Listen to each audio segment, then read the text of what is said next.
G'day, it's Farmer Jay, and welcome back to Derriere Farms, where we're going to take a look at patch 1.6 that dropped along with the Kubota DLC. Whenever a DLC drops, they tend to implement a patch just to make sure all of the new features work. For example, with the Kubota pack, they had to make sure that base game equipment was compatible in multiplayer with the new feature that allows a passenger or two to ride along with you, depending on how many seats there are. We will also take a look at the fact that the Xbox, how do I put this politely? The Xbox got, I don't want to say nerfed,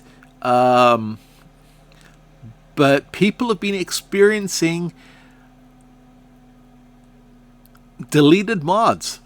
All their mods got deleted on the Xbox. I don't know if it's part of this patch update or if it was something else that Giants did at the same time and, as usual, kept secret until there became a problem.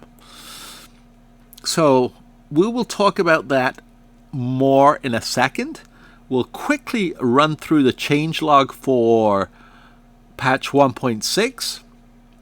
So added dual wheel config, support to Trelleborg TH400 tires, fixed animal husbandry's manure output being limited to straw consumption. I guess that means animals will now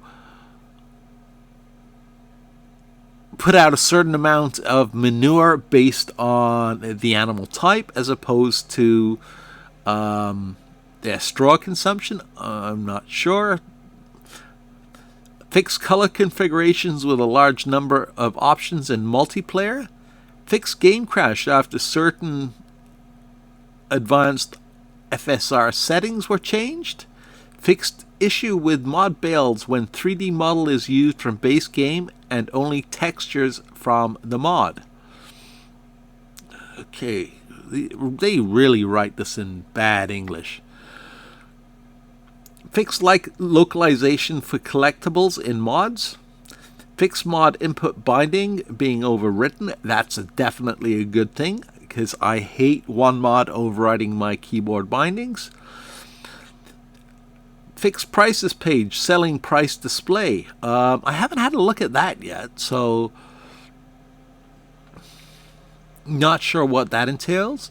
They fixed the Rostelmash 2375 and Versatile WD4 display max speed in shop. They fixed the Salic ANS 1900 AI support. Fixed use of fold all input action when tools are attached that cannot be folded. I think that's what I heard somebody talking about when they said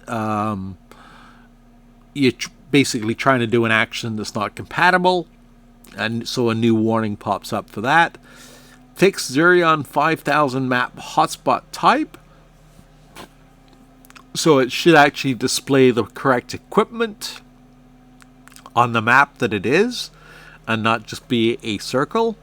Improved drawbar behavior on Kokerling All-Rounder 600. Improved Lemkin Solitaire 12 working behavior. Okay, that's good.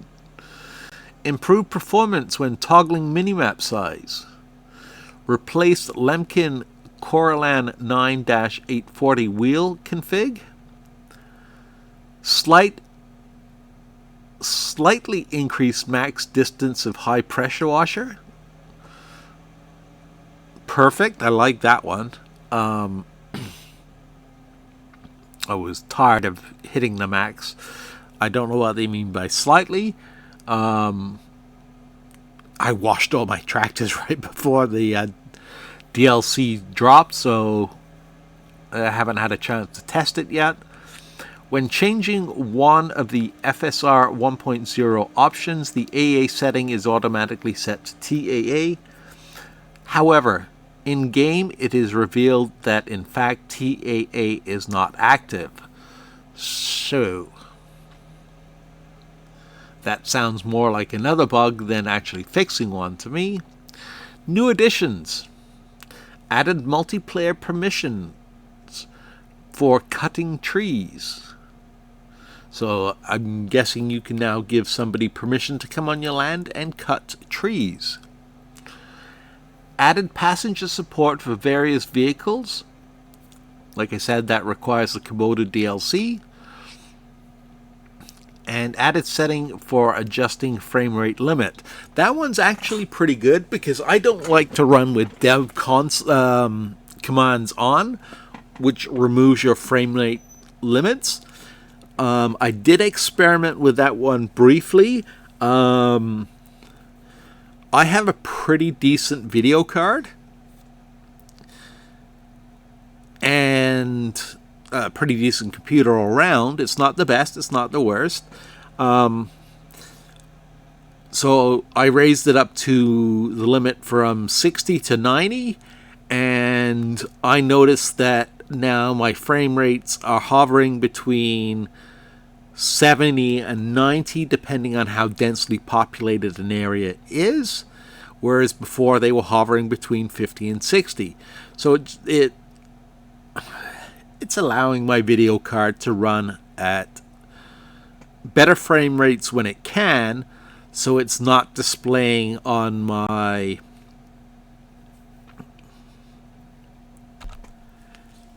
Radeon Adrenaline software that the game's only getting 50 to 60 frames a second. It's now getting, like I said, 80 to 90, which is fine. I really don't need any more than that. I suppose I could raise it. But we're not talking first-person shooter here, so I don't need 120 frames a second.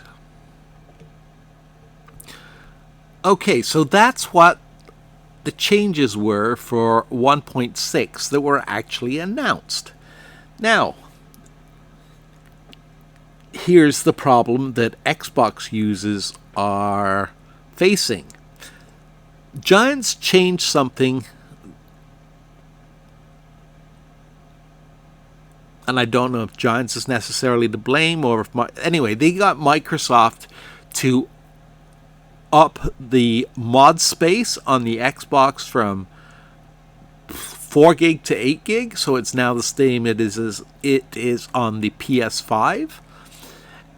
However, the change seems to have deleted, I won't say all, but a lot of Xbox players' mods. And they logged in, went to load a map, and basically were told mods were missing.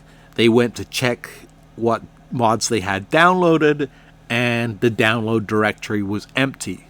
So somehow, by changing the limit, it reset the directory to 0.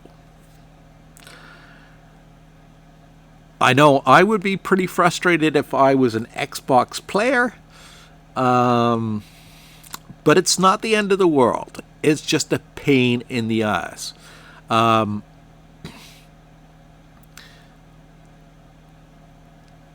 solution, and it kind of sucks because it's going to take a while. When you load a map, it's going to give you a list of missing mods. Write down that list of missing mods. Do not continue into the saved game. Back out of it, and then go back to the in-game mod hub. And this is where I said it's going to be a pain in the butt. You're going to have to type in each mod you're missing and download them again.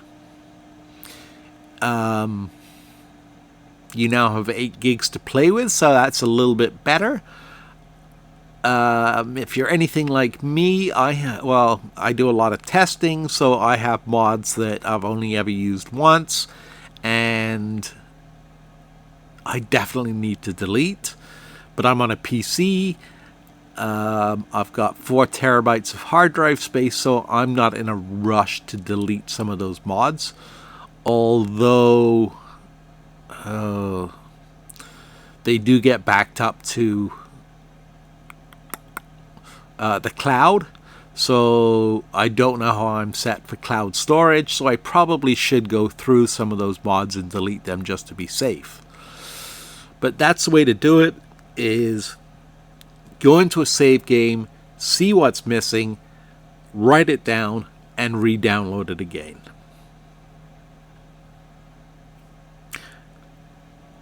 That's all I can say about that. Okay guys, thanks for watching. I hope Xbox users who didn't know about the problem find that useful, and I hope everybody else in general found the video helpful. Remember to give it a like if you did find it useful, and don't forget to subscribe. There are new videos on the way all the time. Depending on my work schedule, I try and make them daily, but it's not always possible. Thanks again for watching. Jay.